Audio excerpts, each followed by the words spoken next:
ঢাকা ও চট্টগ্রাম বিভাগে সরকারি প্রাথমিক বিদ্যালয়ের সহকারী শিক্ষক পদে উত্তীর্ণ ৬,৫৩১ জন প্রার্থীকে নিয়োগপত্র দেওয়ার সরকারি সিদ্ধান্ত বাতিল করে রায় দিয়েছেন হাইকোর্ট। বৃহস্পতিবার বিচারপতি ফাতেমা নজিব ও বিচারপতি শিকদার মাহমুদুর রাজির হাইকোর্ট বেঞ্চ এ রায় দেন। এই রায় বাতিলে দাবিতে হাইকোর্টে এনএক্স ভবনের সামনে বিক্ষোভ করছেন নিয়োগপ্রাপ্ত শিক্ষকরা। এজলাস থেকে অনেকটা পালিয়ে বের হতে হয় বিচারপতিদের। বিস্তারিত কাজী পাপ্পুর রিপোর্টে।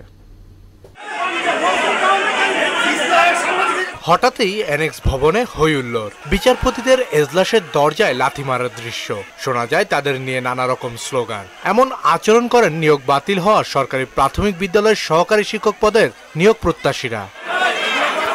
তৃতীয় ধাপে ঢাকা ও চট্টগ্রামের নিয়োগ বাতিল হওয়া অনেকে আদালতের বারান্দায় কান্নায় ভেঙে পড়েন।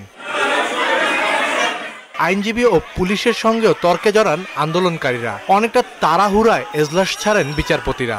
বন্ধ করে দেয়া হয় আদালতের দরজা।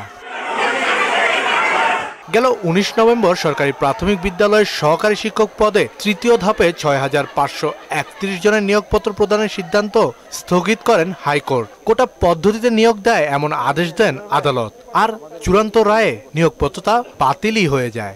৩১/১০/২০২৪ তারিখের যে রেজাল্ট সেটা বাতিল হবে এবং নতুন করে অথরিটিকে মেধার ভিত্তিতে অর্থাৎ ২৩/৭/২০২৪ তারিখের নোটিফিকেশন ফলো করে রায় রেজাল্ট পাবলিকেশনের নির্দেশনা দিয়েছে। পক্ষে রায় আসায় সন্তুষ্ট রিটকারীরা।